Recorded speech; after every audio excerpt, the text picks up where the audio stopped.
Hello and welcome. Kerry here from Healing Humanity, the power of a proper human diet. And today I am thankful, grateful, blessed to welcome Antonio back on the channel. How's it going, my friend? I'm doing awesome, Carrie. I'm also thankful for you having me here, letting me share my story, and just, chatting and talking about all things carnivore. Doing awesome. How about you? I'm doing wonderful, better than I deserve, doing great. For those that are jumping in right now, just be warned, this is a brand new video. I apologize. I think I accidentally scheduled this in the morning and a couple people jumped on. And then some people were confused because Antonio and I did a video telling his whole story. Some of you might have seen that, but I wanted to know more, and we had to cut it short because I had another call. So this is live. We're here now live. You can post your questions in the sidebar. Please let us know in the sidebar where are you from and what did you eat today, and then I think we'll jump into maybe Antonio, maybe a little bit more of an abbreviated version of your story because there's a lot of people on here that might not have heard it yet. Uh, what did you eat today, Antonio? I always like to start the live streams out with this. Where are you from? What did you eat? You're down in Florida, right? Yeah, I'm down in Florida. I'm originally from Brazil, Salvador, Bahia. Beautiful city, close to the beach. Came here to the US when I was 15.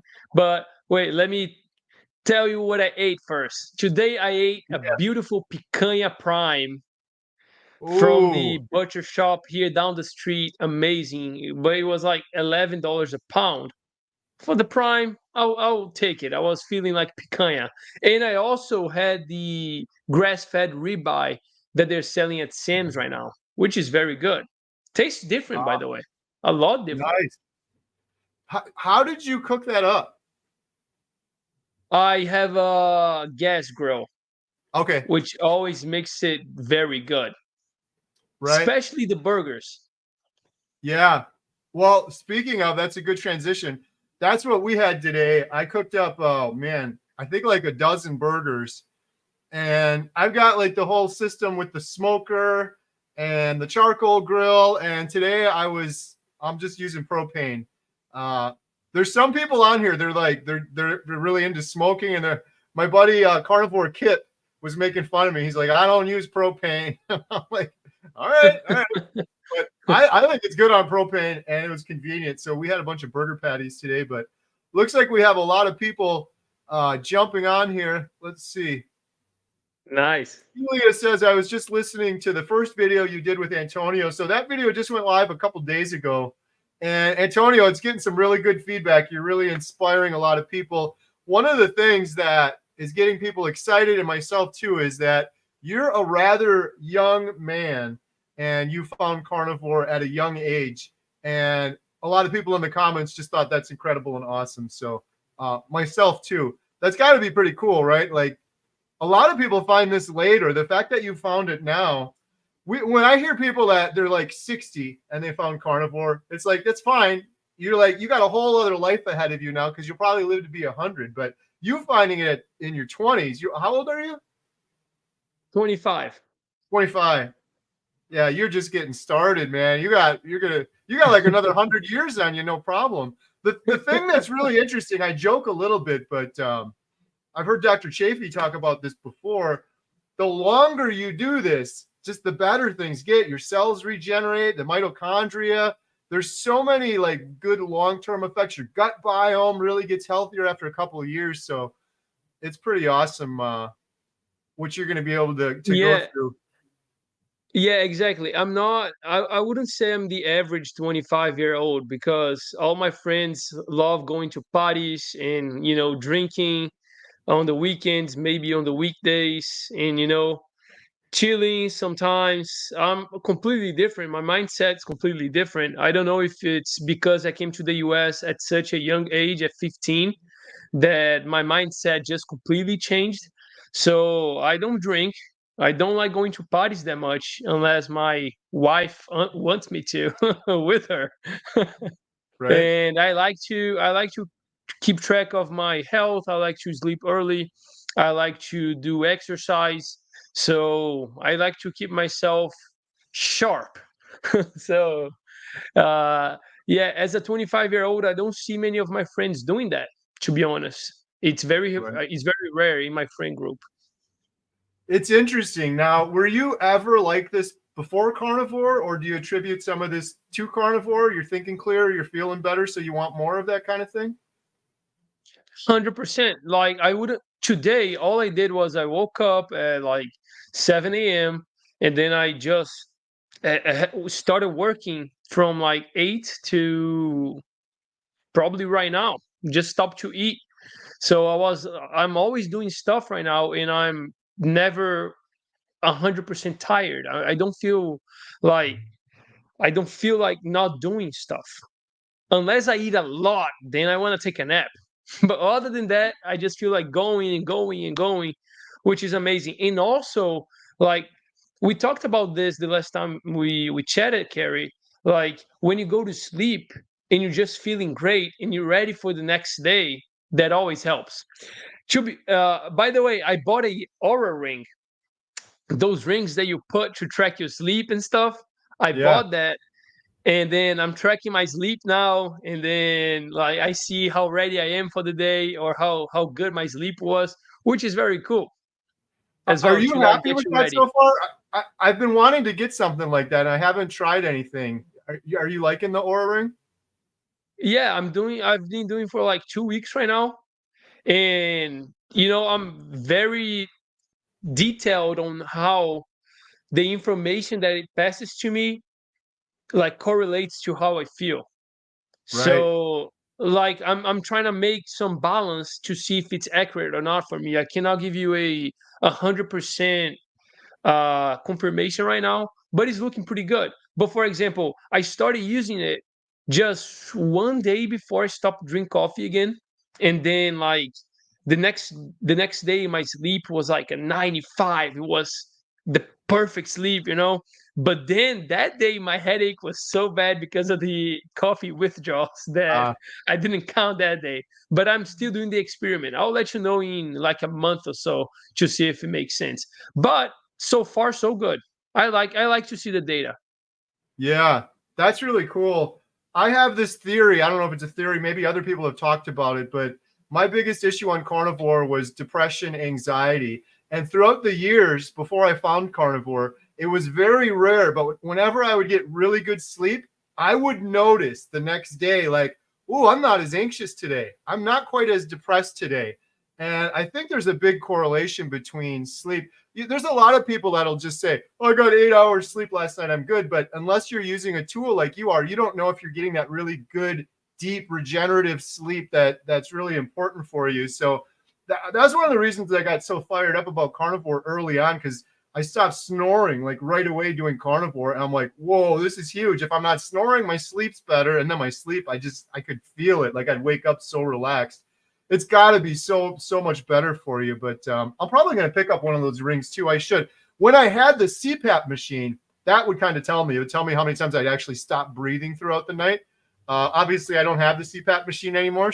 But I've talked to a couple people with those rings, and they really like it. So before we go too far, oh hey, Dr. Nelson, shout out. Another carnivore we got down in Florida, eating some sirloin steak tonight. Dr. Nelson's a good friend of the channel. Carnivore doctor. We got to get a meetup going down there in Florida. Well, Antonio, there is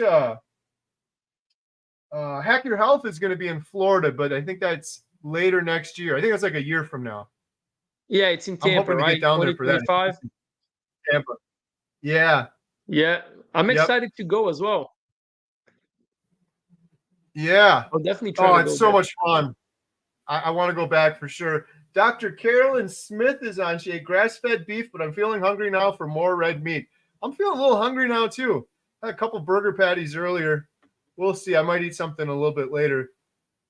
So Antonio, if you could you maybe do sort of a brief recap of your story? We got a lot of people jumping on and in the chat right now. And if anyone has any questions for myself or Antonio, please post them with the QQQ. But what sort of led you to decide to do carnivore? What sort of health issues did you have? Things like that. Absolutely, Carrie. So let's start from all the way back there. 2015, I came to the US. as a 15-year-old, and then I was playing soccer. Everything was going great, but my uh, I always ate garbage, to be honest. So the soccer always masked how my bad habits of eating were doing.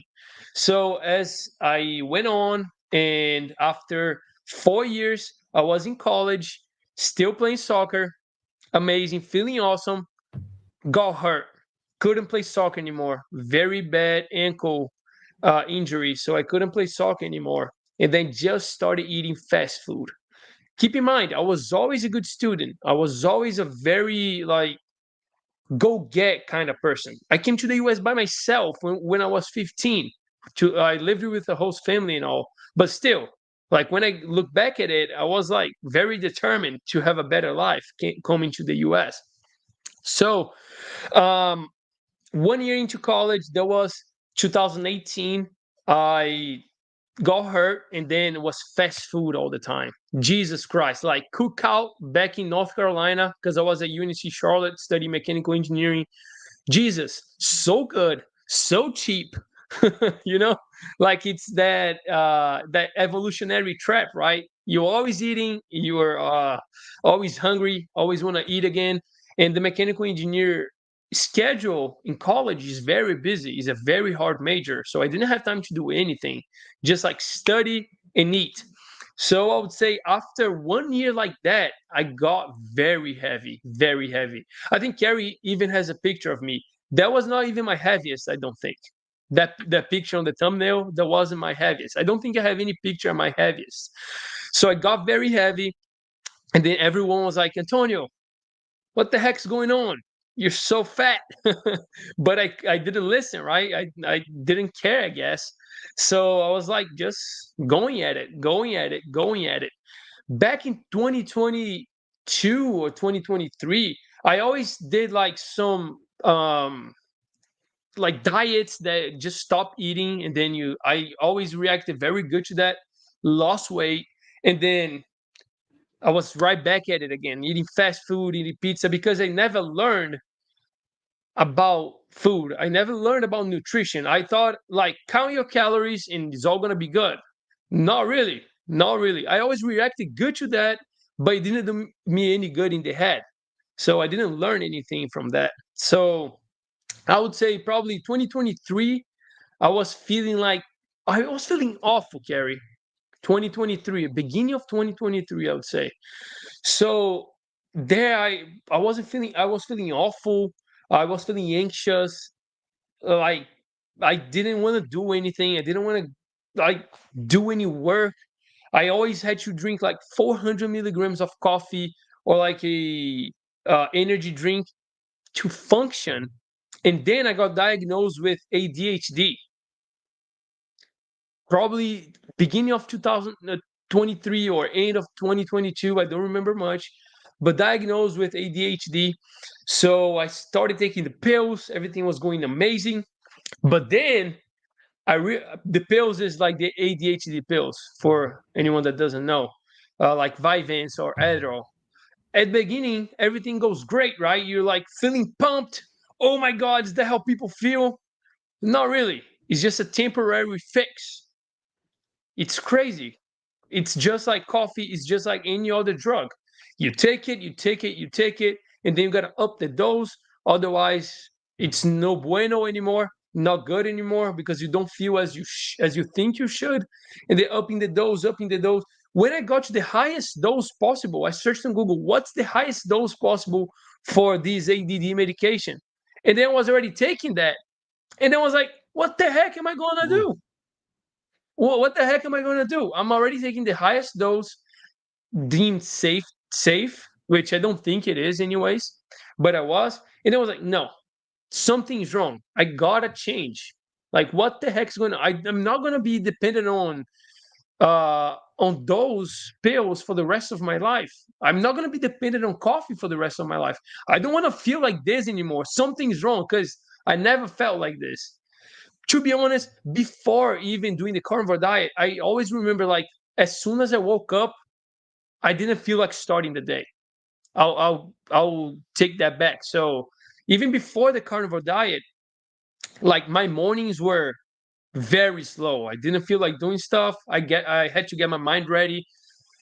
But man, coming back to when I decided to that I had to change, man, I started looking for solutions. And then I saw your video.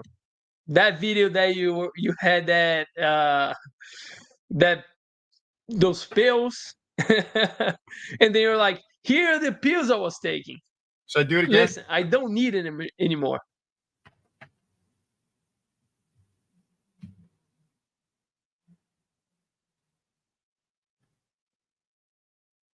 Oh, we're freezing up. Come back.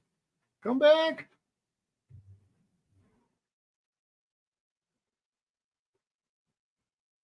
Are we back? Oh, I think we're back. All right. Do you, just to make sure, Antonio, do you have any other tabs or windows open? Sometimes that'll make it go a little quicker if you shut everything else down. I have a lot of windows open. Let me close all of that. When I'm working, I always keep a lot of windows open, so I know what to do. But I'm closing everything.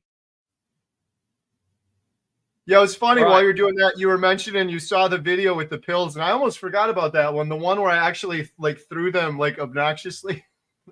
Exactly. So I watched that video. I was like, this guy is either crazy or he's onto something. And then after that, I started searching about nutrition in the carnivore diet. But keep in mind, before that, I was at 220 pounds at my heaviest. And then when I started taking the ADD medication, I did lose some weight because I didn't eat much. I didn't eat at all, like barely one time a day. And when I start to think, the only thing I ate pretty much for a lot of time was steak and potatoes. When I started looking back at it, but then when I decided to do the carnivore diet, the after 2 months of research, after watching your video, I watched every single video about the carnivore diet on YouTube. And besides that, I read every piece of evolutionary work that I could find, physiology, and things like that. So I knew that everything that you made sense, Carrie, and everything pointed at the carnivore diet being the ideal way of eating for me. But I had that epiphany, right? Not only for me, but for every single person on the face of the earth. No other species of animals has a different optimal diet for them. Just we do. I was like, what the heck is going on? Nothing made sense. Right? Nothing normal that was going on around me made sense when I started to look into the carnivore diet, and especially what Dr. Chafee has to say. He has to say a lot of interesting stuff, to be honest.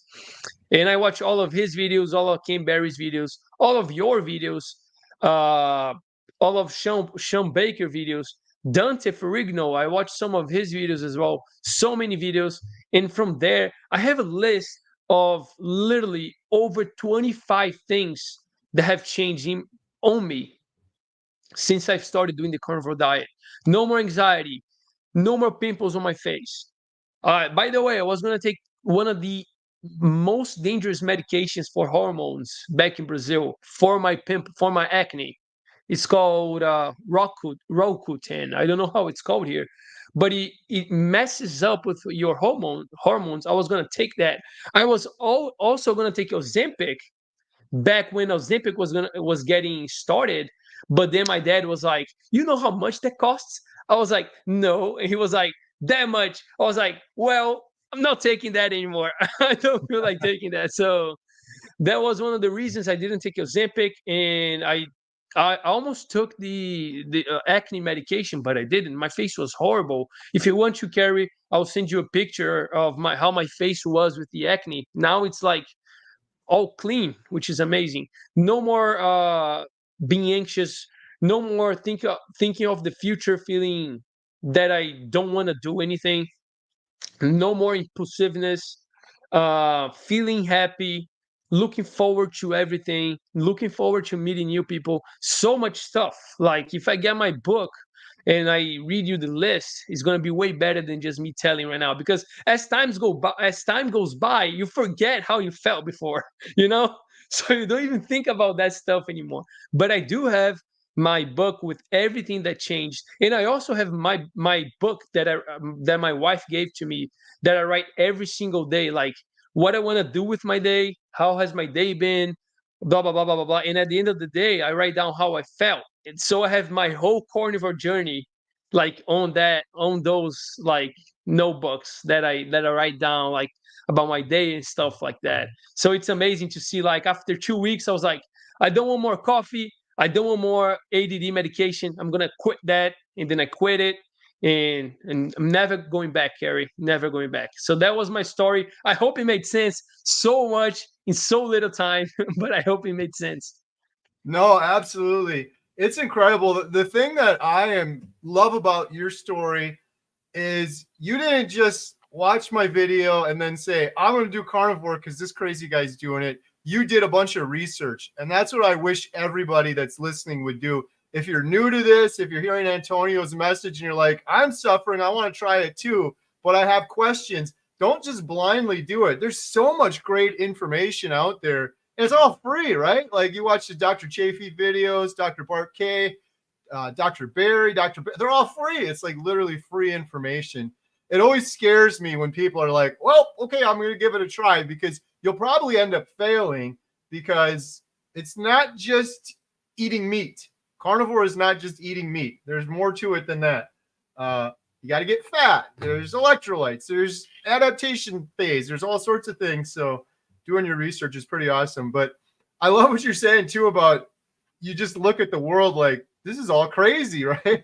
We were in it. It was like we talked about this before. You're in the matrix, and then you get out of the matrix, and you're just like, this is just nuts. Like everything I thought is different and backwards and upside down. The food pyramid's backwards. It's just Yeah, crazy. exactly. I hope nobody takes my idea, because I'm gonna say it right here now. But I'm thinking of writing a book called Carnivore Red Pill. Just like the Yes. Matrix. I just had that idea yesterday. It was like, that is the perfect name. Carnivore Red Pill or something like that. Yeah. So it correlates with the Matrix. It's such a good analogy. It's almost scary how good it is, because there's some people too that they're told about the Matrix. I remember this from the movie. It's been a long time since I watched it, but people that know that the Matrix is fake, but they're like, yeah, but this steak tastes just as good anyway, so they're just going to keep doing it, kind of thing. And there's people that know that carnivore could help heal them, and they're like, no, I just like my junk food too much, or I'm just going to kind of go along with it. I don't know. It's just kind of crazy how backwards Yeah, things are. exactly. And that was one of the reasons that my uncle started doing the carnivore diet. He had bariatric surgery, Carrie. So he cut half of his stomach, for those who don't know what that is. And then he got fat all over again. He always drinks a lot, used to, I guess. So he always used to drink a lot and eat all the time, like anxious eating, like most people do. Since he doesn't have half of the stomach, he can't eat much, but he eats a lot of easy food on the stomach, which is carbs, right? So Oh. mostly carbs. So I was talking to him, and he's now on my page all the time, on my stories, on my Instagram. People are loving it. Uncle Leo, they're like, where is Uncle Leo, Antonio? Because he's back in Brazil right now for some business. But everyone's like, where is Uncle Leo? Because he's awesome. He's like he wants to take back his health. But what we always talk, like when he's driving or when we are alone and just talking about life, he's always like, when we mention like eating, right, he's always like, I know the sugar's bad, I know the carbs are bad, but everyone's gonna die everyone's gonna die anyways. I was like, uncle, that's not a good line of thinking. Listen to yourself talk. Like, what the heck are you talking about? That's crazy what you're saying. Yeah, everyone's gonna die one day, but would you rather die like our grandfathers did? Because his grandfather and my grandfather were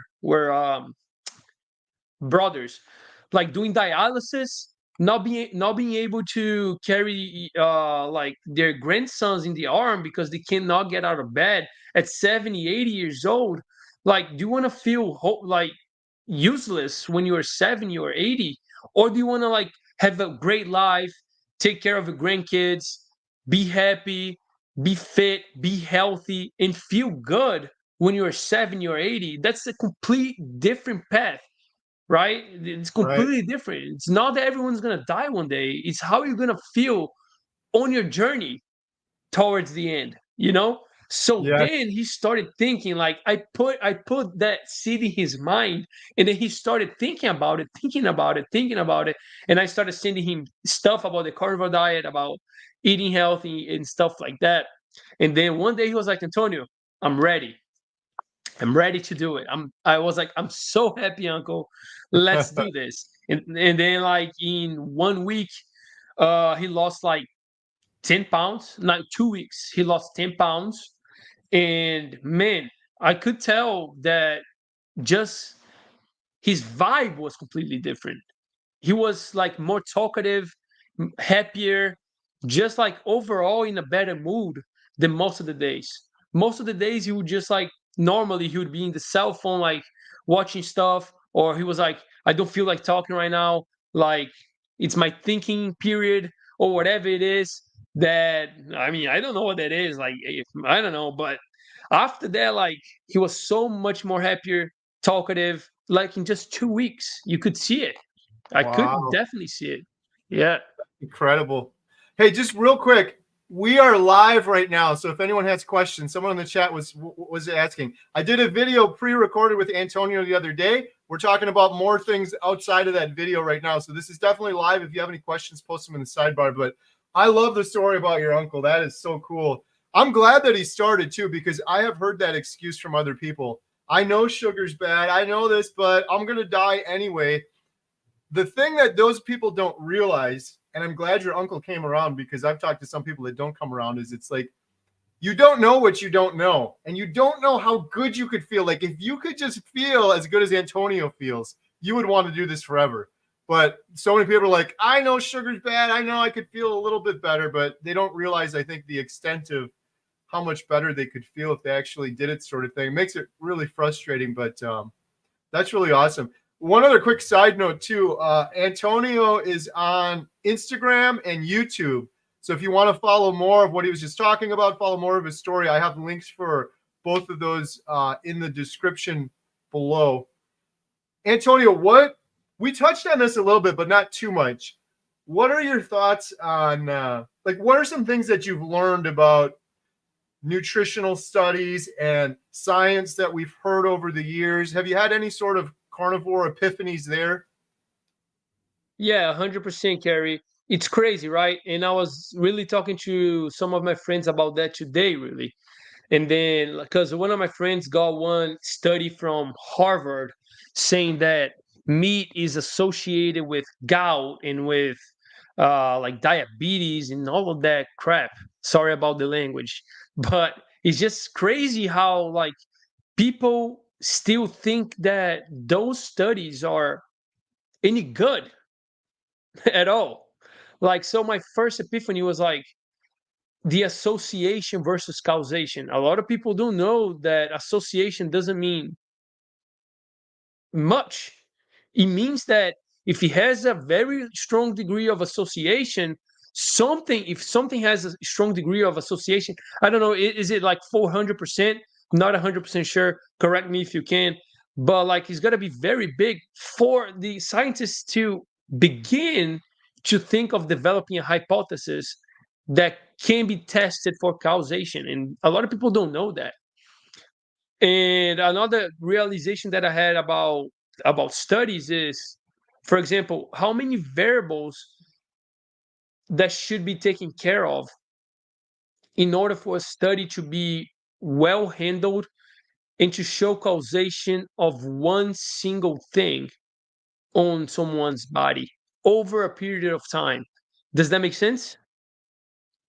There are too many Yeah, I think variables. you touched on this last time. Like, yeah, like I think like Professor Bart K was saying, you almost need to have the identical twins locked in a room kind of thing. Exactly. And over what period of time?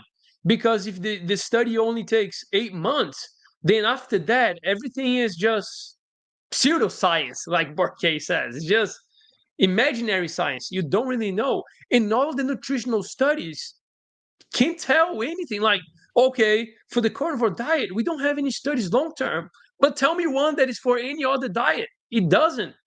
But when I realized that I could look at the past, look what we evolved and just ate 85% of the time, which was meat. What about in the ice ages? Like, there's nothing else there for hundreds of millions of years, hundreds of thousands of years. Sorry. So there was nothing there. And then when you look at the physiology of the human body, for example, our appendix, we don't need that anymore. Whereas some animals like gorillas need that to pack the fiber and break down into fat and protein. Another example is like meat's the most bioavailable food of all for us.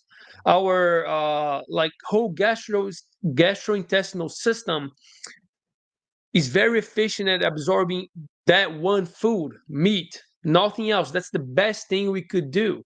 And then when you start looking about ketones and reading how the brain would rather use ketones.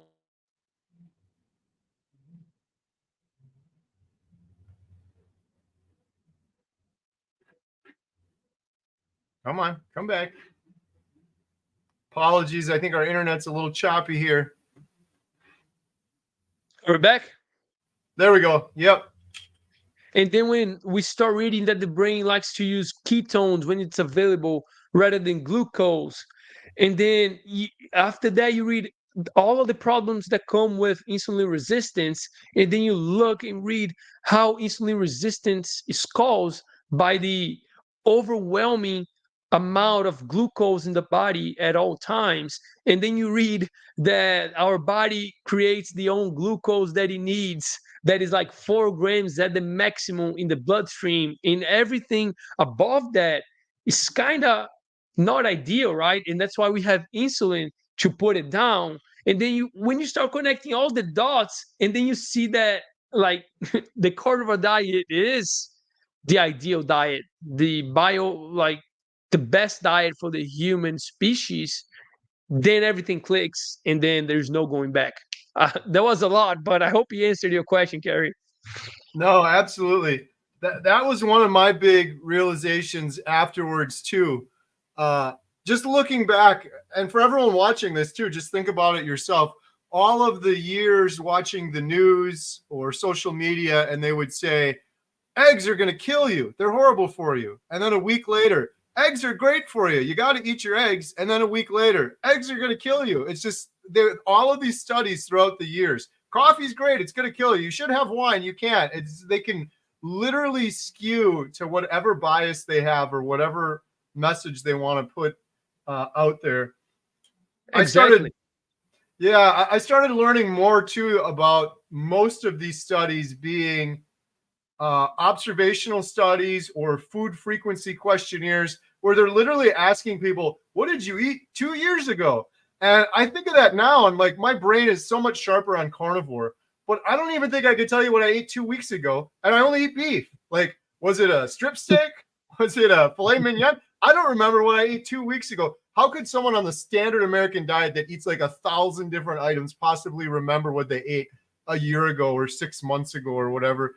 And then they skew it too. I've used this example before, but when people say they eat a lot of meat, and then they found that these people have high rates of obesity or cancer. And then you look, and the people that are eating meat, they're eating McDonald's, and they're eating French fries and the bun, and they're eating ice cream, and they're drinking a gallon of Coke with it. And all of that stuff gets a complete pass. And they're going to blame that little tiny bit of burger on the McDonald's bun, which is like a wafer at this point. It's just crazy to me that that's the science. It's like, really? That's so nuts. And then I started seeing too, just the last thing I'll say is I watched a couple of videos. I'm trying to remember where I saw these, but where they would dig into these studies, and you have to go in a little bit further and further, and then it'd be like sponsored by Kellogg's, or it was Kellogg's is the one doing it, and it just happens to demonize meat. I learned this early on. Like, if you want to sell an incredible amount of sugar or processed foods, which makes people billions and billions of dollars, they're already doing it. You just have to demonize meat. Put these studies out there, put these messages out there to make people scared of meat. What are they going to do? Go eat a salad for 3 or 4 days? They're going to get hungry, and then they're going to be eating more processed garbage, which makes these companies richer and richer and richer at the expense of our health. So, I think we froze up again. I'm going to start taking some questions. Hopefully Antonio comes back. I think we're froze here for a second. I got everything else closed, so hopefully we'll be all right. We got a couple new members, Manon and Gayleen. Thank you so much for your membership. Every penny we get from those goes towards the documentary. Dr. Nelson, shout out Dr. Nelson. There we go. I think you're back. I'm back. I think it's my internet. I'm not 100% sure. Oh, no worries. Touching on your point, Carrie, like what about the study on the European Society of Atherosclerosis about LDL causing heart disease? How crazy it was when you go to the end of the page, there are like so many conflicts of interest. So many. Have you seen that? I haven't seen that one in particular, no. Oh my God. It's LDL causes heart disease, pretty much. That's the name of the study. And of course, it's a consensus. So it's like the opinions of the doctors. And then when you go all the way down on the conflicts of interest page, Jesus Christ, if you copy and paste that on Word, it has like over 2 pages, I would say. It's so big. Yeah, that's just crazy. I was so foolish. This is one of the things when you're thinking clear. But throughout the years, I always just thought, that's a study. That's science. That's there for my benefit. And now I'm like, why was I so dumb? You'd see it on the news, or you trust your doctors or whatever. I don't know what it was, but anytime I'd hear studies like that, I would think those are so stupid. I guess maybe a couple of years ago is when I started like questioning them more, when you'd see eggs are bad for you, eggs are good for you, like the conflicts. But yeah, it's just crazy. Those studies cost so much money, and people are only going to do them if they have some sort of payout at the end of it. If they're selling you processed foods or some pharmaceutical they're trying to sell. No, yeah, exactly. And then you see someone doing the carnivore diet, for example, with all kinds of problems, all kinds of chronic diseases, such as gout, such as diabetes, high blood pressure. And then they go into the carnivore diet, everything gets fixed. Yeah. Over and over and over again. I see it so many times. We got a question from the Carnivore Boss. When does Kira usually start live streams? Usually at 7:15 p.m. Central Time on Saturdays. Almost every Saturday, I think I've been doing a live stream. 7:15. Carnivore Boss, thank you. All right.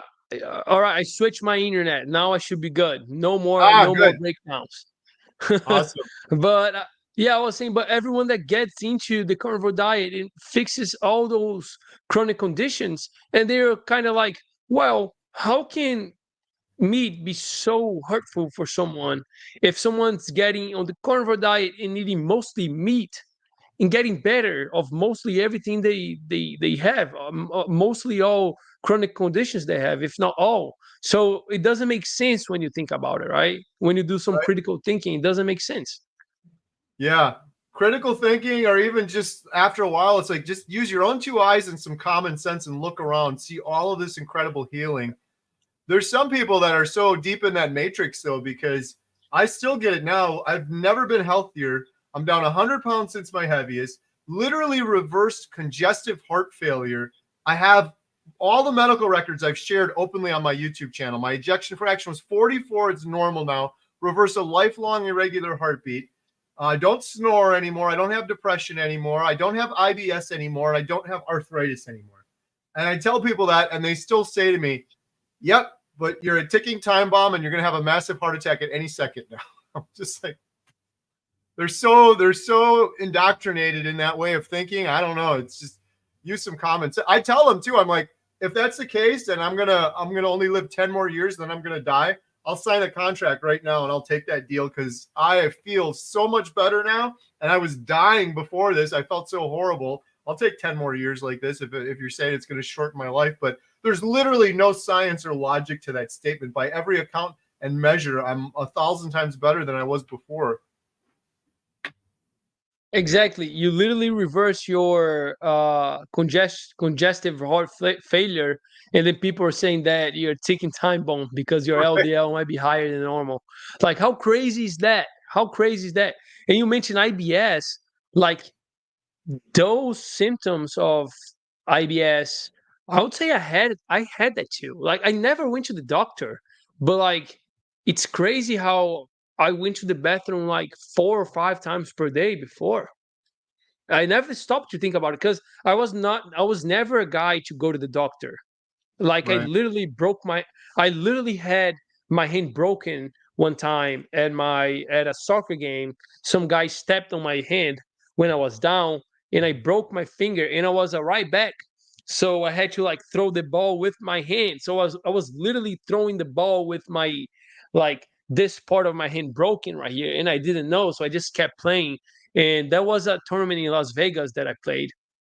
And then when I came back to Brazil after like 5 days or so, my hand was like almost black. I was like, oh, I guess now I gotta go to the doctor. So I went to the doctor then. So I was never a kind of guy to go to the doctor. So like when I start looking back, like that those IBS symptoms, like those digestive symptoms, I always had them as well. And nowadays I don't have it anymore. It's amazing. I go once every 2 or 3 days to the bathroom, and it's always Yeah. smooth sailing. No farts anymore. I used to fart all the Yeah. time. Nothing, no burps, nothing. Like clean, the cleanest as I could be, which is Yeah. amazing. I'm with you. I've been going to, I don't know if you've done any in all of your research. I'm like 550 days on carnivore. I thought I knew a lot. I've been talking about this more lately on my channel, but learning more about how important bacteria is in our guts. And I knew a little bit about it, but I think it's a bigger piece of the puzzle than I realized before. And some of this, when you start researching it more, some of it's just kind of common sense. Like the saying, you are what you eat. Hippocrates said thousands of years ago, all disease starts in the gut. And there's lots of evidence like depression, anxiety, like serotonin is made in our guts. So I feel like one of the things that happens on carnivore, we kind of use this term loosely because we see so much healing on carnivore. But I think everybody that does it, no matter what they're healing, if it's arthritis or autoimmune disorder, skin issue, they're first healing their guts and they may not even know it.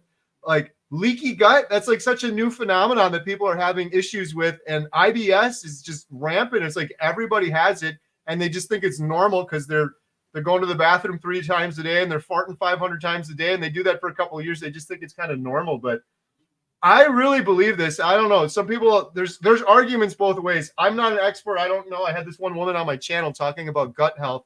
It's something I definitely want to learn about more. I've been reading this book, The Mind-Gut Connection. It's pretty interesting. But one of my new carnivore epiphanies, I don't know if I mentioned this to you last time or not, but I've been going down the research hole on glyphosate. And when I interviewed Dr. Berry, he said, Carrie, every time you eat a bowl of cereal, you're ingesting glyphosate. And then we were joking about salad, and Dr. Berry said salad is crunchy water with glyphosate all over it. And then I was watching this other doctor online talking about glyphosate, and he was saying glyphosate is everywhere. And he's like, I'm not even exaggerating. He said, you could go outside your house right now. I could, Antonio, you could go outside the door behind you, and if you could test the air, there would be glyphosate in the air. It is just literally everywhere. And then I researched more, and I learned that glyphosate is an antibiotic. It kills the bacteria in the soil. And then I started thinking, well, I know antibiotics also, a lot of people say, hey, Antonio, don't take a lot of antibiotics because that's going to wreck your gut bacteria. It doesn't know if it's good gut bacteria or bad gut bacteria. It's going to wreck all of it. So you should really limit your antibiotic usage. And I'm rambling now, but my big epiphany recently was I feel like most of humanity is probably has a small level of glyphosate poisoning chronically for years and years and years. From the foods we're eating, from the air we're breathing, it's in the water, it's in the air, it's like everywhere. And if that's like just having a little tiny bit of antibiotics for years and years and years, what would that be doing to our gut bacteria? If if you if the gut bacteria is that sensitive, ingesting even pesticides on produce would probably affect your gut bacteria, but definitely glyphosate would probably affect your gut bacteria. I know there's some people doing more research on that, but that's something I know very little about, but I have some theories on that. I want to learn more. I want to talk to Professor Bart Kay. I've been so blessed to interview all these good doctors, and I haven't spoken with him yet. I actually heard him say the other day, he said something like he was interviewing Nia, and I think he said, we know more about the surface of Mars than we do about gut bacteria. Or in other words, we have like very little knowledge about what's going on with gut bacteria. I guess the last thing I'll say is I feel it's like the brain. I've heard people say we only understand about 10% of the human brain. We have a very limited understanding of what's going on in here. It's so complex. It's so crazy. I think it's the same thing with our gut bacteria. I really do. I think it goes way deeper than people think. But long story short, I don't know if you've done anything or done any research on gut bacteria or gut biome. No, zero, zero. And glyphosate, I've touched base on that very, very briefly, not very much in depth as well. But one thing that's crazy that you were mentioning about the gut bacteria is like, I was thinking how adaptive our stomachs are as well. So, for example, if you eat a lot of carbs, a lot of times your pH is going to go up. So, like, how adaptive it is. So, I always, when I think about gut bacteria, I always think like, how much does the gut bacteria change when you eat a different diet that is not ideal for you, and how does that affect your brain, which might be like everything that you're reading on that book right now, right? There's a little bit, but so I interviewed this woman. Her name is Malia or Malia. I hope I I'm not watched that. I watched that. Yeah, that was the one that got me going. I'm like, whoa, I'm learning something new here that I never. I was like, I know what's going on. I'm carnivore. I'm in ketosis. Like I'm healing stuff. But then when she started talking, I'm like, that fills in some puzzle pieces. Mainly what she was saying about when she mentioned or I mentioned 3 weeks. I think I mentioned it to her. I was like, I've interviewed like 100 carnivores plus by this point, and I said almost everyone says right around 3 weeks, something happens with their anxiety or depression. It doesn't go away completely, but people have this, whoa, I feel different for the first time in my life kind of feeling. That happened to me and so many people I've interviewed. And then, yeah, Malia said, oh, I know why, Carrie. And she said, because you're starting to kill off the bad gut bacteria after 3 weeks if you're just eating a carnivore diet, because the bad gut bacteria thrives and flourishes when you're eating starches and carbs and sugar. And there's people that argue against that. So I'm going to be interviewing her again to dig in deeper and like get into the science more on it.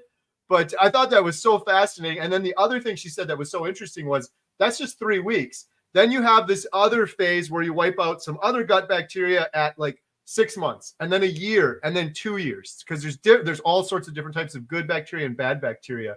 And the people that have these really horrendous autoimmune disorders that can't heal them any other way, they are healing. Like they're doing these case studies, the organization she works for, after 2 years. And she said, we can look almost on a calendar and be like, you're going to have this big die off of gut bacteria at 6 months. And this is what you can expect. You might actually get a little bit depressed and anxious for like 24 hours as all that's kind of leaving your system sort of thing. And it's just fascinating. The more I learn about it, and then the more I start researching, like with this book, I watched this. I signed up for this masterclass thing. I don't know if you guys have seen that before. It's a website masterclass. It's kind of cool. You pay for it, and they have experts that go on there. And there was one about gut health, and it was about 3 hours. I watched the 3 hours straight. I couldn't stop watching it. A lot of that stuff, they're proponents of more eating vegetables at the end of it. So it's like, but then Malia is totally against that. So I think it's something where we can learn a lot more. Some of the good doctors are just like, your gut bacteria will adapt to whatever you put in there. But I still just get this feeling it goes deeper than that. But even if that's true, I still wonder about the whole glyphosate thing. And if that is why so many people, I mean, so many people are sick for so many reasons, but I think that's a wider scale, undetected issue that people aren't necessarily noticing. But the rates of leaky gut, depression, anxiety are all going through the roof. So it's, It could be all of the bad chemicals in the water as well. That yeah, will be a big thing. That's crazy. The amount of fluoride and estrogen in the water. I don't know. That is crazy. And the amount of people that use sunscreen every time, and they use like toothpaste full of chemicals and shampoos full of chemicals as well. If you don't have it, you can download an app called Yuka. It's Yuka, that you can go and scan every single like beauty equipment. I mean, beauty things like shampoos and conditioners and sunscreens and toothpaste and so on. And they give you a score out of 100. And they literally tell you that there it is.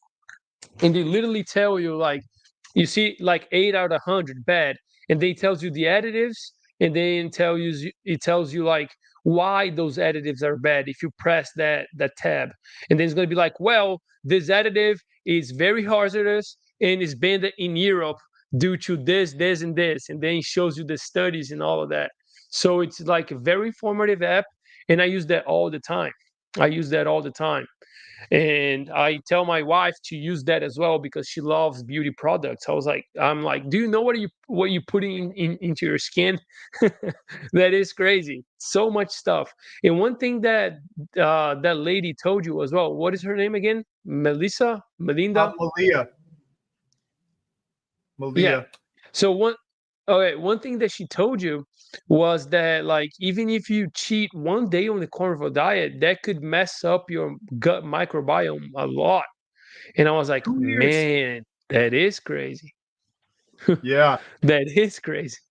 I think that, so I think that helped some people. I think it scared some people too, because they're like, whoa, I thought I was cheating on carnivore. It maybe take another week to get back into ketosis kind of thing.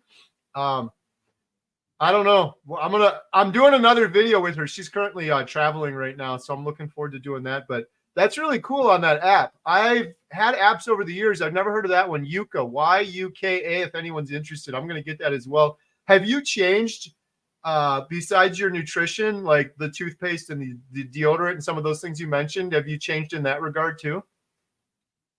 Totally. I started to get very aware of everything. And I wanted to get the better toothpaste, the better shampoo, and the better soap. So I got tallow soap, which is actually pretty good. And then they put some natural like smell there, which is very, very natural, like coconut or something like that. And I use that as shampoo and as soap, which is very good. My hair, it's loving it right now. My skin is loving it right now. From Health in Soil, something like that. That's their brand. Um, Toothpaste, I get the ones with the least chemicals possible as well. And the other one, I get the ones with the least chemicals possible as well. I wanna make sure my health is in the best like possible hands. So that's what I do. That's really cool.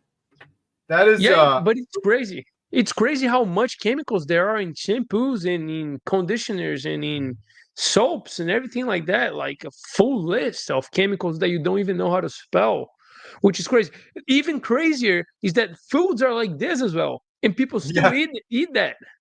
How crazy it is! nuts. Yeah, you can't pronounce them.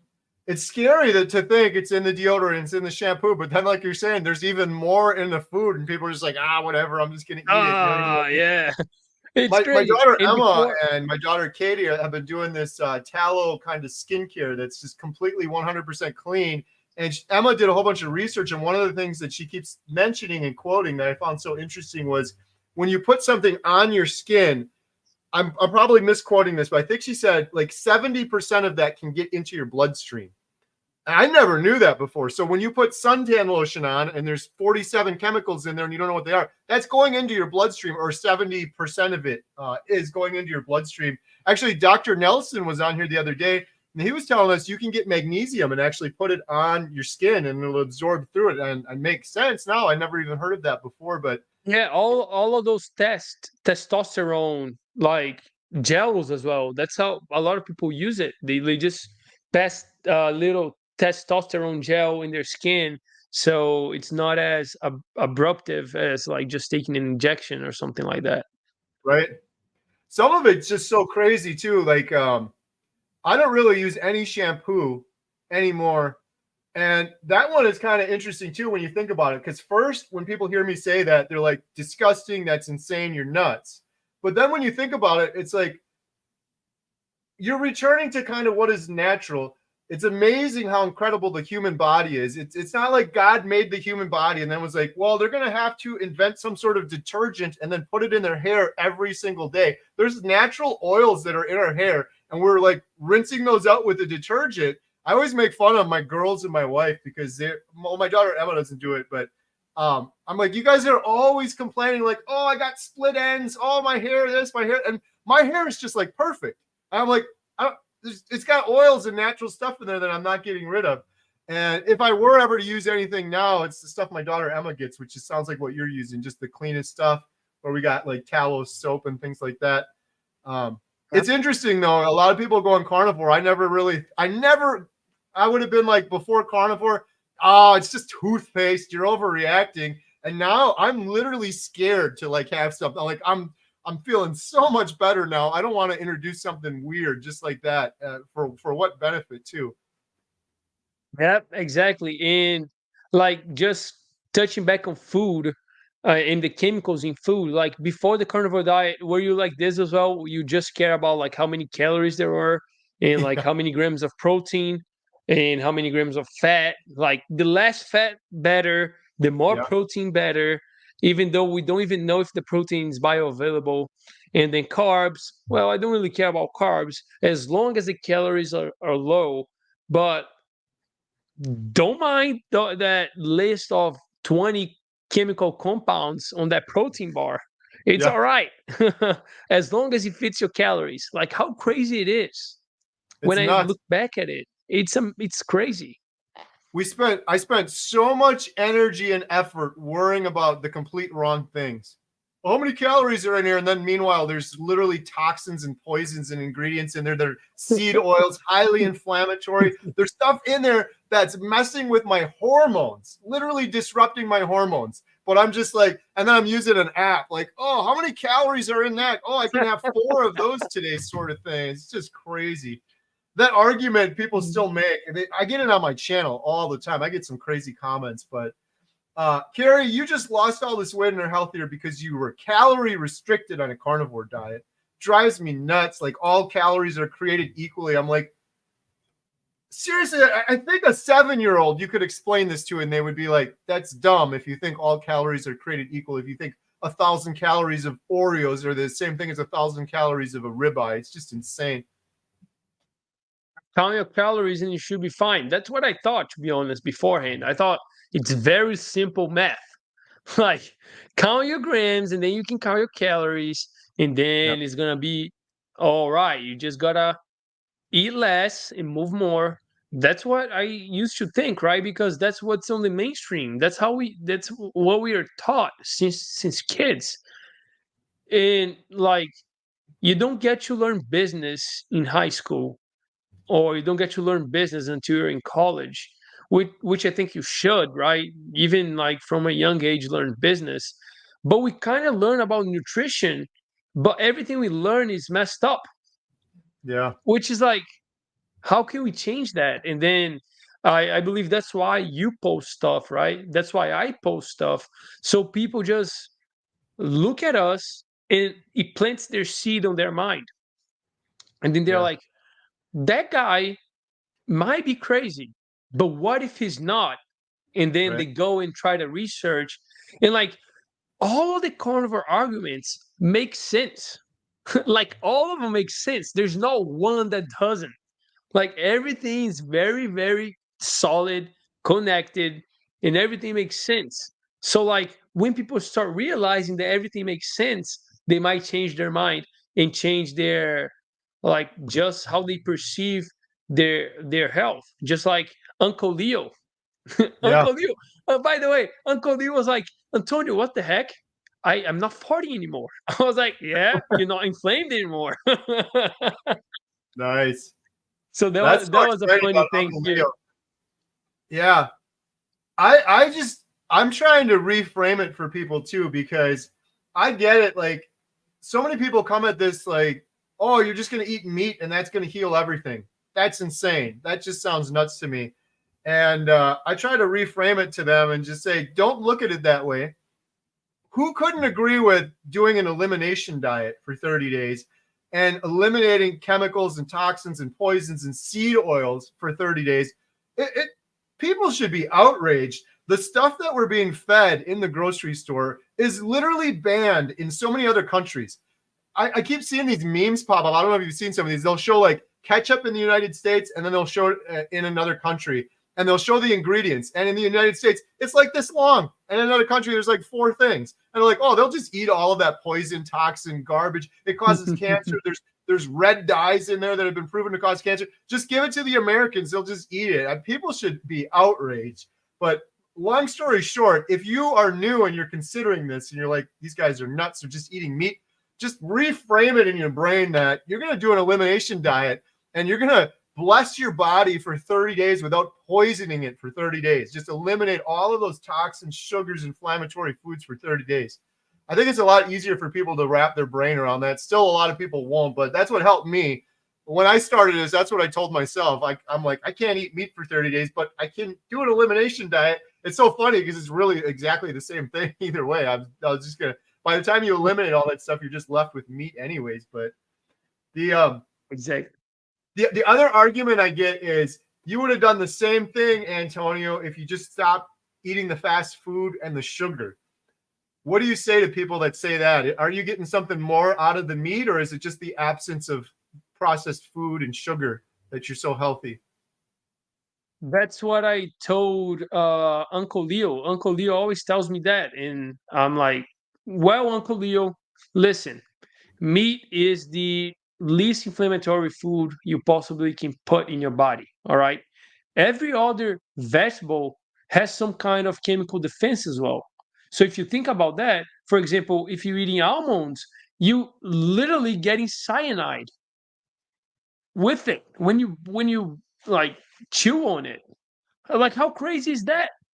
Right. Lectins on beans and so many more other defense chemicals, oxalates on very many plants like spinach, and oxalates can make you have um, stone in the kidney. Is that this? How, like, I Yeah. don't know the name in English, but it's so many problems. There's a whole list. It's not only the sugar and the processed food. It's like everything that is inflammatory to your body. You just get rid of it, and then you're gonna be chilling. Of course, sugar, vegetable oils make a lot of difference when you take them out, but for you to go to the next step and feel even better, you gotta get away with of all the inflammatory foods, which is mostly anything but meat. Some people can tolerate eggs just fine, good. Some people can tolerate dairy just fine, good. But like other than that, like anything outside the carnivore diet has some kind of inflammatory response in our body. That that's what I tell them pretty much. Yeah. Yeah, I'm with you. And all those little things, people say, oh, when you're getting poisoned, it's the dosage that matters. So if you're getting a little bit of cyanide from an almond or a little bit of a defense mechanism from this, my point is add all of those up. You're getting pesticides, you're getting glyphosate, you're getting defense mechanisms from these plants, you're getting all of this stuff. And then for what? What is the return on your investment there when you're eating a carrot that I have also since learned has probably 1/7 the nutrients it had 50 years ago because we're planting it in sand and we're just pumping chemicals and fertilizers all over it. And we're not putting it in soil that is really rich and has minerals and that we've regeneratively farmed. But I also tell people, besides all of that, I really feel like I was deficient in fat.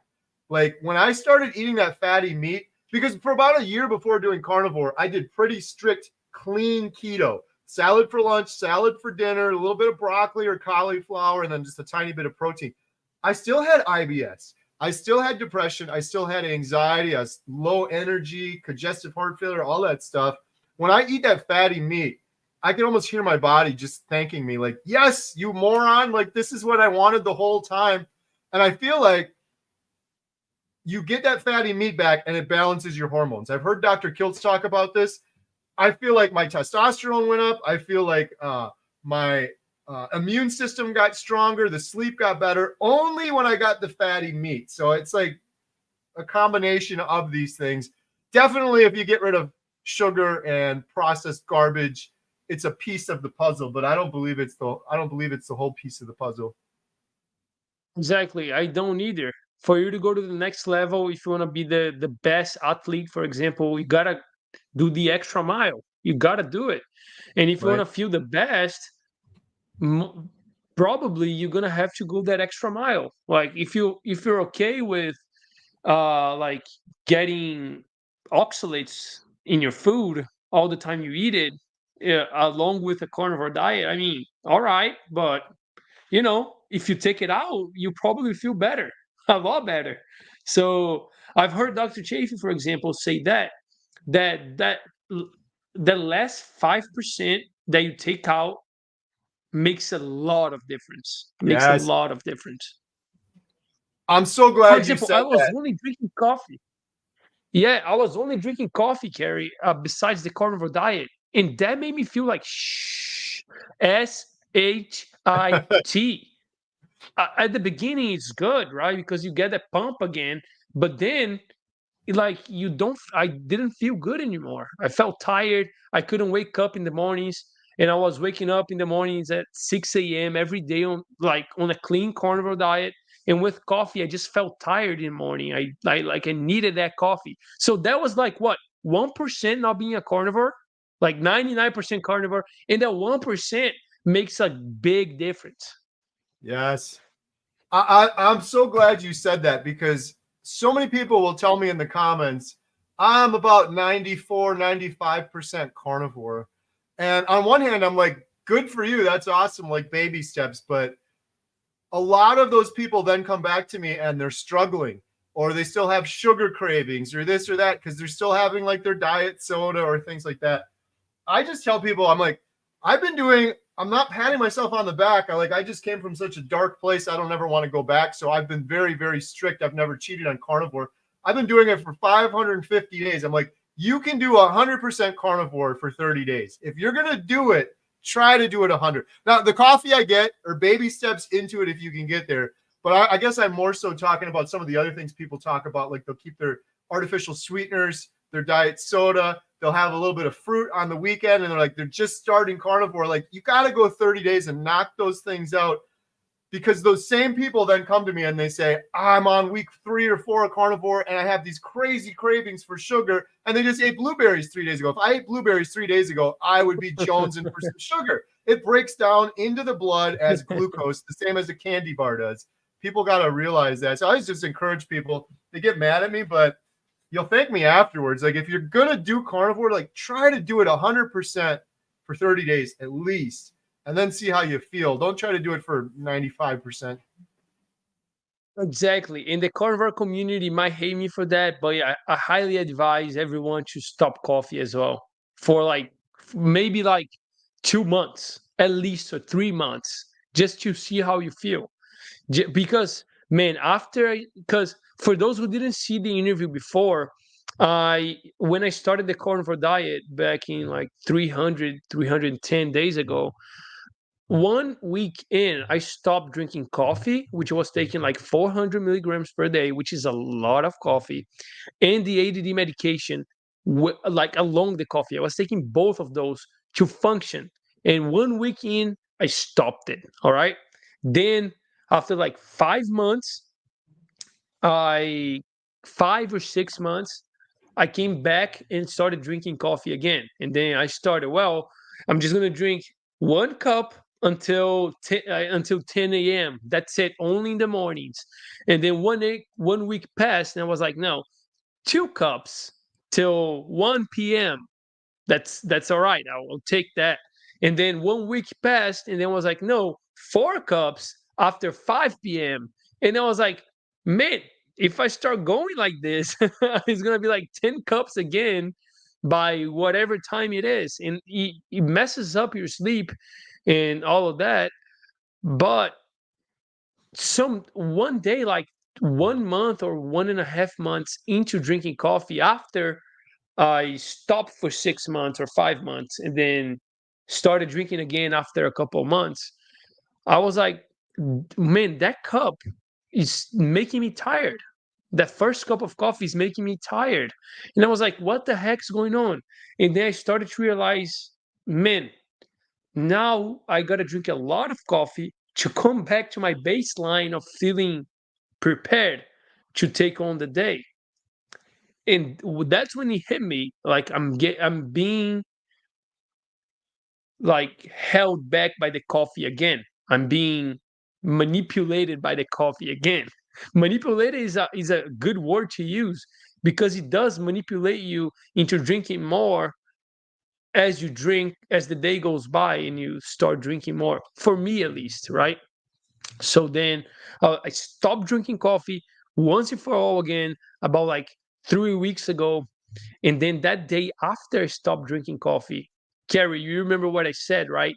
Nausea, headaches, um, like feeling very cold, chills, like vomiting, all of the package.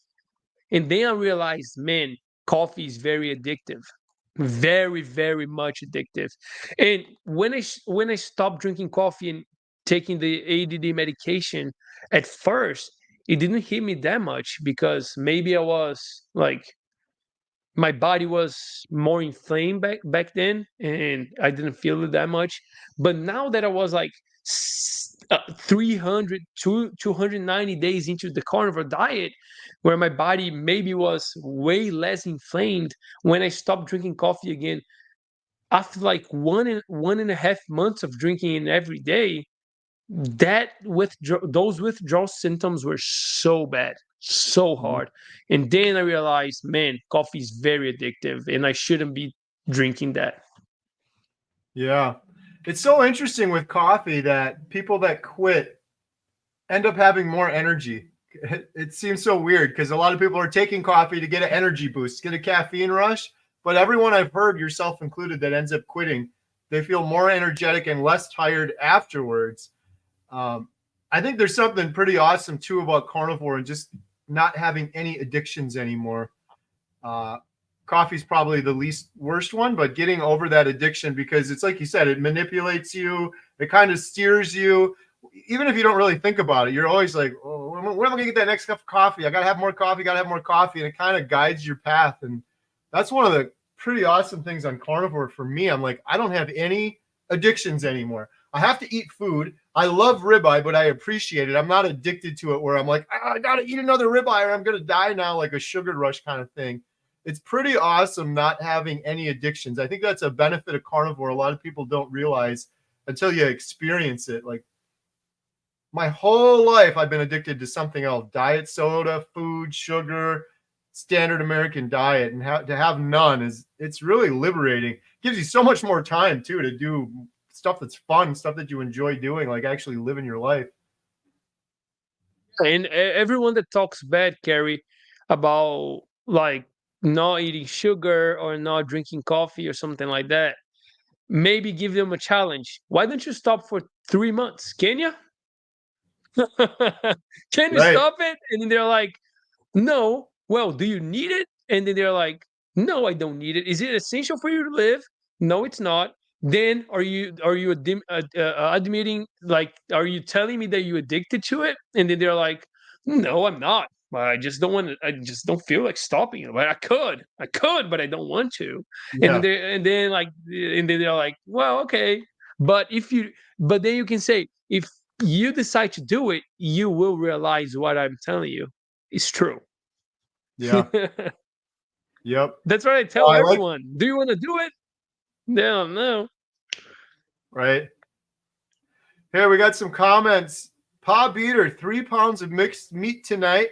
Nice. Marilda, God bless you, Antonio, and your wife. Wise choices. Thanks, Marilda. Lotto I'm still retirement. getting.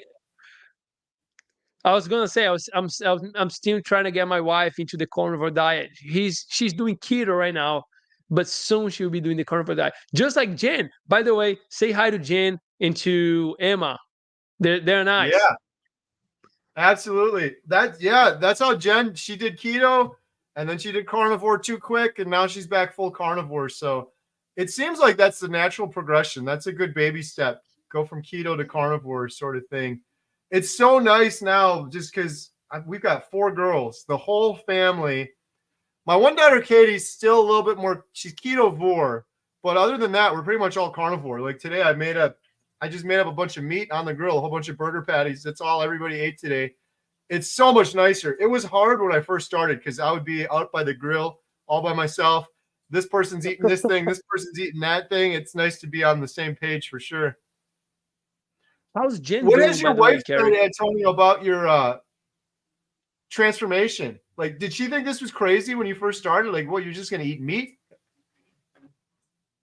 She did say it was crazy, but I was like, man, I know what I'm doing. Like I've done my research. It makes sense. And then I started throwing research at her. And then I'm like, are you gonna read that? And she's like, I don't feel like it. And then I was like, and she's about to become a doctor in Brazil, by the way. She's finishing med school right now. And Wow. then I try to tell her, you gotta get out of the system. You gotta get out of the system. Like you gotta help people not only get their meds but like help them change their life. And then she agrees with me. She's coming to the US, and then she'll set up a private practice here for sure. And then what I'm telling her, that will be a nice thing, is like focusing on like getting the root problem taken care of, instead of just like prescribing medicine to people, which no bueno, right? It's just the band-aid, just the band-aid. Of course medicine can be good, can save lives, like on the ER and stuff. But like I'm talking generally, Right. how the things are going. But yeah, like she now understands that I what I say makes sense. She's a smart girl. So she understands that what I say makes sense, and she's willing to try it. She's just afraid that she's gonna, because she has a very fast metabolism, so she thinks she's gonna get very skinny doing the carnivore diet. And I'm like, no, you're not. You're gonna get jacked. All right, you're gonna get jacked. Just eat a lot of meat. The muscles are built from protein, and then you're gonna be just fine. You're gonna do better than you are right now. And one good thing is that I interviewed a couple 3 days ago, a nutritionist that's from Brazil, and she's doing the carnivore diet for 3 years. And she was like, Antonio, I was doing the ketogenic diet for 1 year before the carnivore diet. As soon as I started the carnivore diet, in 3 years, I gained 10, 22 pounds of muscle. Mm. 22 freaking pounds of muscle. I'm sorry, guys, you can't watch that interview because it's in Portuguese, but it's very interesting. Very interesting that she said that. And I was like, see, here it is. And then as I show like more anecdotes to her, she will like she kind of will make more effort to learn about all of this stuff. But it doesn't make sense that she's gonna lose muscle on the carnivore diet, because you're only gonna eat protein and fat and Right. the most nutritious dense food. How about Jen Carey? How is she doing? She's doing great. Her only issue is it's psychological for her because she was vegetarian. She was vegetarian for most of her life. Emma did it for 5 years, but Jen was for most of her life. She almost never ate meat. every now and then, like Thanksgiving, she'd have a little bit of turkey or a little bit of chicken breast or things like that. But red meat, she was just scared of. So, but she's been doing really well. I think she's on like day 180. She just doesn't like steaks, which is, I can't wrap my brain around it, Antonio. But on the flip side, I'm like, hey, you're eating ground beef and patties. You're eating lots of eggs. She's having lots of butter and fat. And she has soft meat. So if I'll slow cook up some, like a roast or something like that. She'll eat that all day long.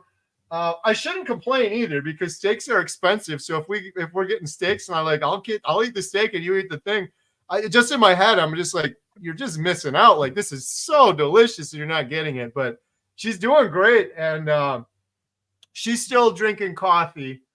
And I think she would be doing better, and I'm not complaining. She thinks this too, if she would drop the cheese. She's having a lot of cheese still. So she'll have like a burger patty with cheese.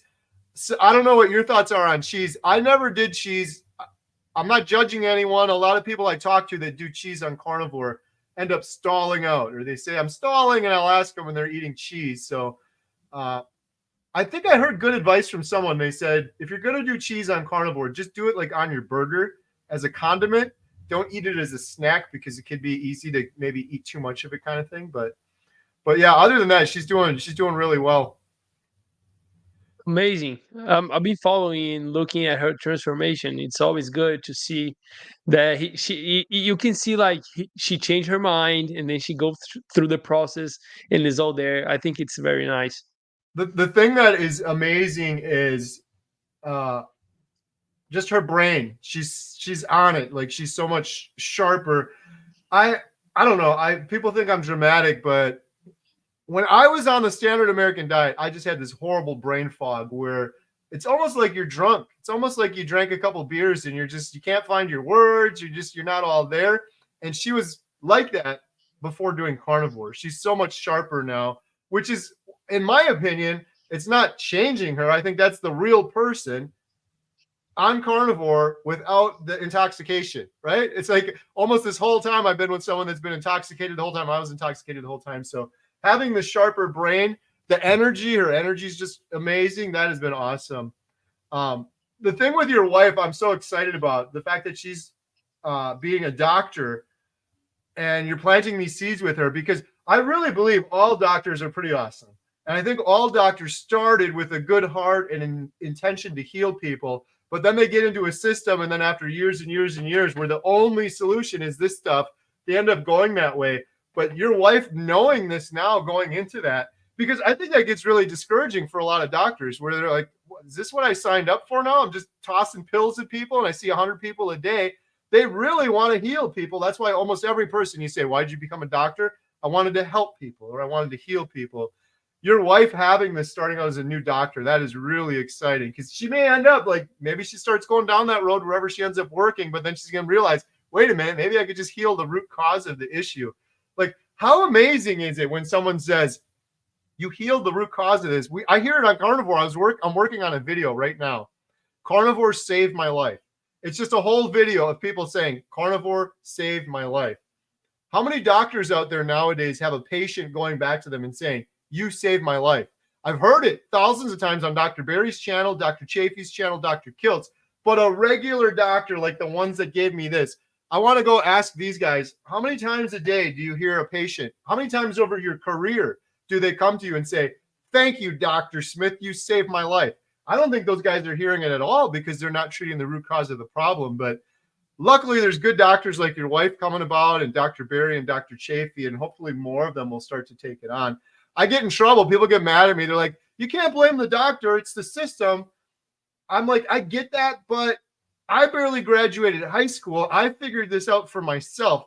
If you're dedicating your life to heal people, you should be able, and you're a doctor and you're a smart person, you went to school for like, what, 8, 10, 12 years or so, you should be able to figure out the root cause of most of these issues is just the nutrition. So I was going to kind of do a video shaming doctors a little bit, not really shaming them, but like, look, here's all of these people from all over the internet saying, carnivore saved my life. How often do you hear that as a doctor doing the standard of care medication only treatment with people? I think that would get a lot of them to maybe think about it a little bit more anyways. But I agree with you, Carrie. And the thing is, like, it doesn't get in my mind as well. Just like you said, like it's out there.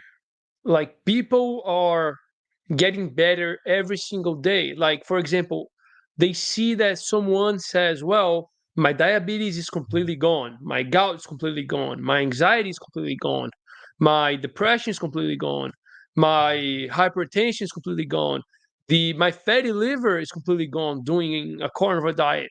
Like if they hear that one time, all right, okay, it's just one guy, but if they hear that from like 100 people, then they should start at least thinking like, are they onto something or are they crazy? I gotta just find out, right? And then they can do it themselves. Like if if they're fat, if them themselves are fat, like they could try it on themselves first and then try it on the patients. Because after, of course, researching and all of that, but they're gonna see that it works because it does. Like, and that's one of the things, right? When I start to think about, am I doing the right thing? Like, am I, um, do I really think that the carnivore diet is the right diet, is the right way of eating? And then I just like think about everything that's going on, every single piece of research that I've done, all of these people healing right now doing a carnivore diet, and then my mind's like, yeah, there's no way, like 100%, there's right? no way. Yeah. And I am so privileged to be in this position. Like, I don't know, my carnivore videos took off or whatever, but I'm trying to do a video on this now. People would not believe the amount of healing that's going on through carnivore right now. It's getting nuts. It's just crazy. Like I said, I'm putting together this compilation video. It's just one person after the other saying, carnivore saved my life. Someone on Dr. Barry's channel, carnivore saved my life. Someone on Dave Mack's channel, carnivore saved my life. Just over and over and over again. Like, where else do you hear something like that? What other like intervention or whatever do you hear people just with this life-changing results? I've never seen it anywhere else. It's just crazy. It's frustrating for me doing this documentary because I'm like, we got to put a line in the sand and be done so we can finish filming this. And these just more and more incredible stories keep coming out. It's amazing to see. That's why I think we'll probably end up doing this documentary into a series probably forever because they're just more and more coming out. Yeah, and I'm pretty sure this documentary is gonna save a lot of lives. By the way, I was gonna ask you something today.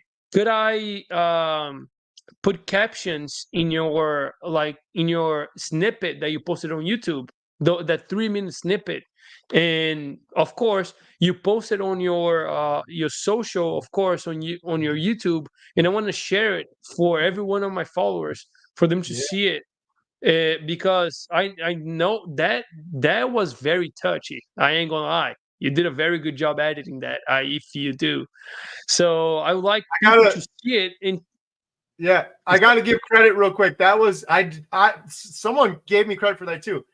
I filmed a lot of that. Adam filmed a lot of it, but our buddy John Morton is the editor behind that. Just to give credit where credit's due. I appreciate your nice words though, but a huge shout out to John. He's incredible. all right, John, nice job, man. Nice job editing. And I think like the more people see it and the more people know that this is coming, is gonna make them pumped. Like I'm gonna post there on my Instagram everything. I'm getting just like the past 30 days I've had like over 4 million views on Instagram. So Wow. like people are watching right now, and it's amazing that they're watching. And I'm just like you. I've been getting a lot of messages saying, "Man, I'm starting the carnivore diet. I'm changing my lifestyle. I'm changing my life. I've been doing the carnivore diet for 1 month because of you, and like yeah, How it does couldn't that be feel when you better." read And those? it's amazing to see that. What's up? I was just gonna say, how does that feel when someone says, Antonio, I saw your story a month ago. I did it. Now you changed my life forever. It feels good. It feels nice. It feels nice. It feels very good because you like they only don't change their lives, they're changing the lives of people around them as well, just like we talked about last time, right? Just because I watched your video, for example, you change my life, and then I'm changing more lives around me because of you. So it's like you're changing life by osmosis now. So it's Right. crazy. It just Yeah, we happens. talked Just about that a happens. little bit So before.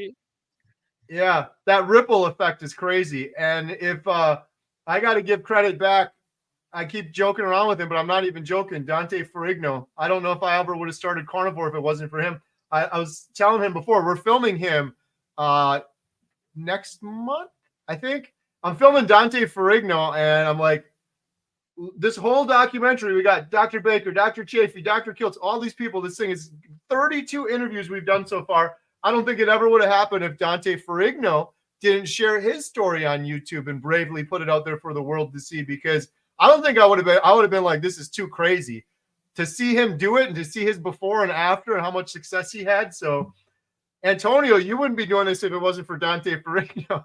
We just keep taking it back. exactly. It's that ripple Exactly. effect is awesome, though. That's how we heal humanity, right? You heal yourself, and by osmosis, by inspiration, people see you, and then they heal, and it just keeps growing from there. I'm seeing it happening. On the Exactly. And now they I'm go ahead. sorry. I was just gonna say I forgot to even answer your question on the trailer. Absolutely, if you want to put it into Portuguese, that would be amazing. Anything I can do, let me know. I can get you the video file or whatever. I love it. I've had several people reach out that want to put it in different languages for different countries. The whole documentary, and so we're gonna definitely be trying to do that as a big initiative near the end, which of course is more money, but it's totally worth it. Our goal is to reach as many people and make it as accessible as possible. So we're hoping to have it in many different languages. But if you want to do the trailer, for sure, that'd be really cool. Yeah, I would like to do the trailer and just post it on my socials, Post it if you post it on your Instagram, I mean on your YouTube, I'll share the link to your YouTube video with captions in Portuguese. And I would like to post the video, the whole 3 minutes on my Instagram as well. And just like Yeah. blast it to people so like people could share and people could just watch what you're working on, because I think more people should know about that. And I think people are gonna love it, and they're gonna change their life, change, heal. You're gonna be healing humanity, man, which is amazing. And by the way, like Dante changed a lot. Jesus, like his before and after, you can see clearly, like how much he changed, not only on his appearance, but on his look as well, on like how he behaves, and Yes. like his his posture and all of that. Like he changed a lot, so it was amazing to see his difference too. And like you said, he posted his whole story, so like you can clearly see the difference. Yeah. Yeah, I totally agree. That was one thing that was really remarkable. It wasn't just that he lost weight. You could see just the life in his eyes, his face, his attitude, his like depression went away, everything changed for him. And even now too, you look at him and he's like aging in reverse. He's getting younger and younger. It's just crazy.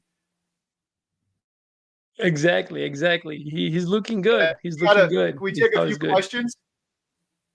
Yeah, let's go. All right, let's see what we got here. This person's asking, how do you stay on the diet while going to a social event or staying at someone else's house? Is it for me? Should I If be you want answering to take that? a shot at it, sure. Yeah, let's do it. It's very easy. It's little one. Very easy. One, you just eat a lot of meat beforehand. Just eat a lot. Just eat as much as you can. Eat until you're full. Fatty meat before you go out.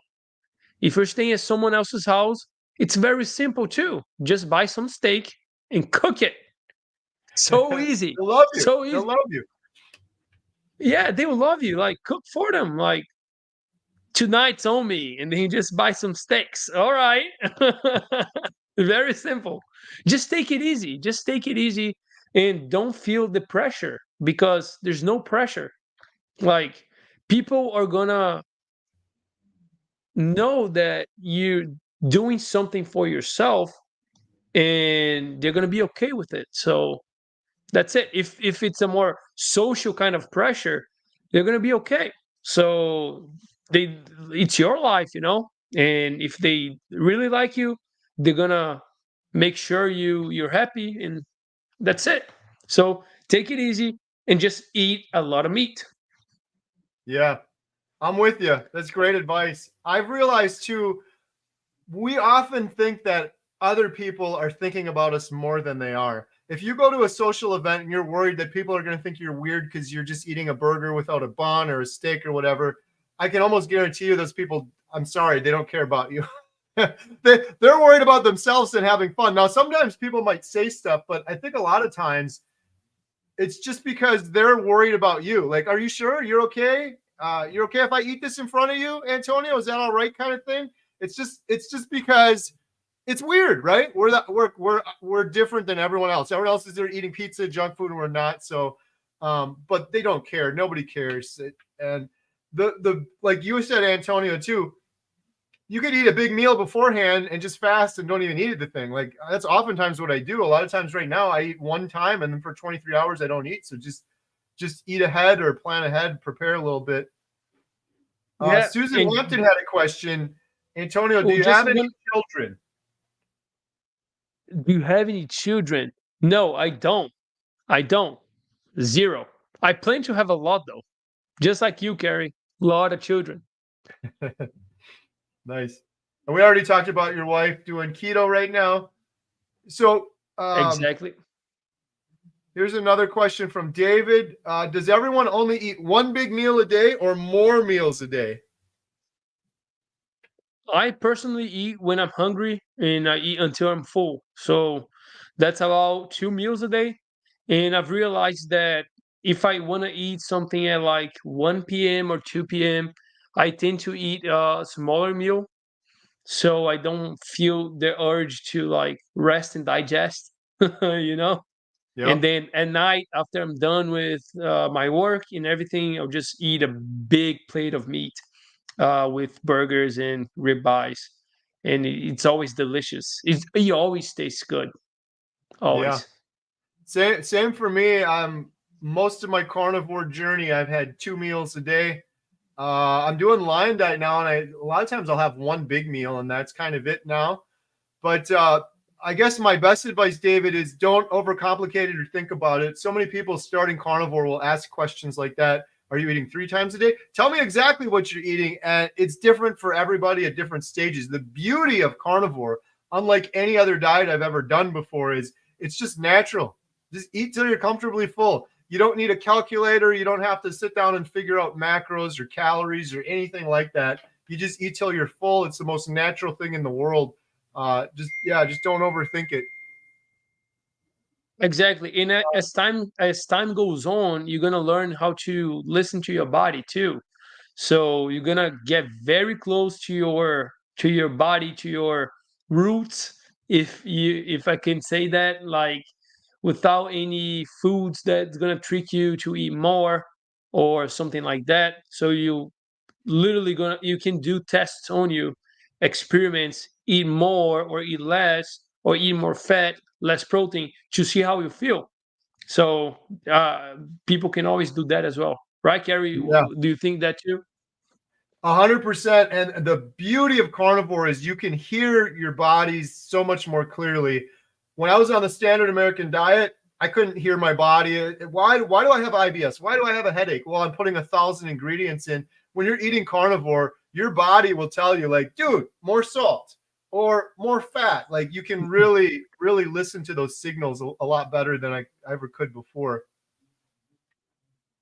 David has a question. How about a T-shirt that says "Thankful, Grateful, Blessed" with a round logo up by the shoulder that says "Proper Human Diet" with a picture of a cow in the middle? Use your slogan at work. Hey, David, I love that idea. It's good timing too because I've been thinking about doing some more shirts. If anyone's interested, we have shirts on our healinghumanity.movie site, and every penny we get from those goes to the documentary. These are the most popular, but we have a lot of different ones on there as well. And I'll see what we can do, David. I've been hoping to add some more. Kim is asking, Antonio, what do you drink? What do you all drink besides water and seltzer water? Do you drink anything else? Just water, just good old water. Yep. That's Same. it. Same with me. It's just water. It's all I've drank for. It's the only well, I had bone broth. I guess that's a drink. Other than bone broth, it's only been water for me. And I shared these before, but I got hooked on these a while ago. And this is also just water, but it's carbonated mineral water. This stuff is really good. Got a little bit of a kick to it, but it's interesting too on carnivore. I feel like a snob. Like I can tell the different types of water. I like to get clean water, like spring water, really good water, the best water you can get. I try to avoid the plastic bottles, but I don't. I'm still bad at that with the microplastics and all that stuff. But these are in glass, which is nice. If you get these, you got to be careful because there's some that have artificial lemon flavor, and then there's plain ones. This is plain. This is literally just carbonated water. There's nothing else in there. And it's in glass, so it's nice and clean. Of course, it's more expensive, but they sell these at Costco. But I'm very fortunate where I live. We have a well, and it's very deep, and our water at our house is, I've had it tested. It's really good. There's lots of sand in our area, so it's filtered really well, so I got really good water. But it's funny. That's another thing. It's like we can't have anything nice anymore. I went down the rabbit hole with the microplastic stuff. And that's really bad in a lot of places. And a lot of it's the plumbing, the PEX plumbing, the plastic plumbing pipes, and the water bottles. And just got to do the best you can, I guess. Exactly. Marilda had a question. Do you use plain tallow on your face? I would rather get the tallow from a company that it has that extra um, little smell.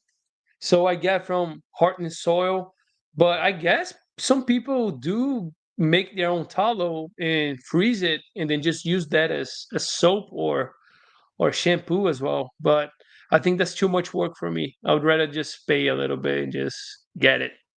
Yep. Yeah. I'm a bad father. I haven't used any, but my daughters, Emma and Katie, they launched their tallow skin line, and it's got some stuff in it. It's really good. It's compassionatecarnivore.store if anyone is interested. They've been getting a bunch of orders. Yes, It's been sir. kind of cool. I haven't used any yet. I don't know. I just don't I don't use anything. But one other thing I'll say is what was it? People were asking me about, that was the biggest question I got when we filmed Rancher Maggie. She's 83 years young and she's been carnivore for 65 years. People are like, ask her skincare routine. What does she do for skincare? And she's like, I've never used anything. She's never used any makeup, nothing. And she doesn't dye her hair, nothing like that. So someone said Antonio is fortunate to have this knowledge before he might have degraded his metabolism. Yeah. Hope so. I know I went into a bad time when I was at above 200 pounds, and I know after that I did do a lot of restrictive diets, the actual restrictive diets where you don't eat much. So carnivore is not restrictive. I mean, in the sense of the word, yes, it restricts all the bad stuff. So I guess that's good. But yeah, I hope I caught it early, and from now on, it's just gonna be improvement over improvement, compound improvement, which is awesome. Yeah, for sure. Susan Hampton said, I'm feeling so great on the Lion Diet since I started September 1st. Oh, congratulations, Susan. I'm losing weight again, too. I'm the queen of stalls, so it's great to see the weight leaving slow and steady. That's awesome. Congratulations, Susan.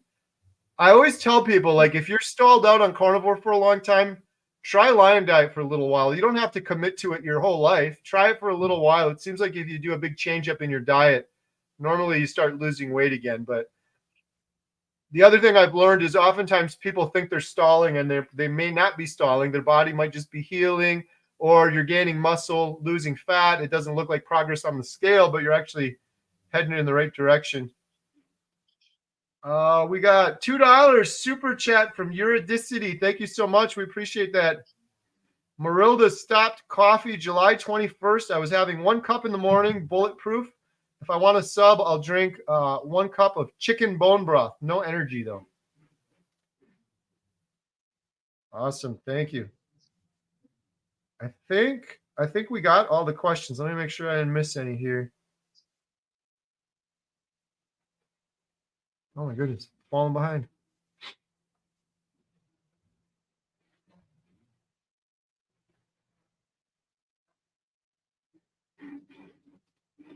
PhD Predator said increased bone density adds weight also. Yes. So a lot of people, when you're looking at the scale, your density, your body composition can change, and it might not show progress on the scale. That's why it's always good to measure.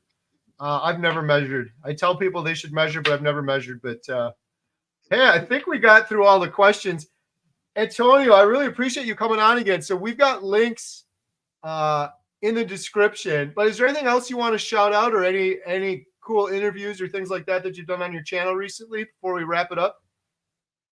No, it's all good. Just thankful to be here talking to you. We've been talking for a long time. Jesus, 1 hour and 45 Yeah. minutes, huh? Times always flies when the conversation is good. So nothing to shout out. Just thanking you and everyone that's watching right now to stick around. Yeah. Well, thank you so much, Antonio. I really appreciate it. You got an open door anytime. I'm really glad we did the video together, and we should do some more live streams maybe in the future. But I'll send you the trailer too if you want to do that. That would be incredible with the yeah, for sure. So thank you everyone so much for watching and for your questions and for the super chats. And go check out what Antonio's doing. I got 2 links in the description. If you want to learn more about our documentary, you can learn more at healinghumanity.movie. Thank you guys so much. Thank you, Antonio. Everyone have a good night. Yep.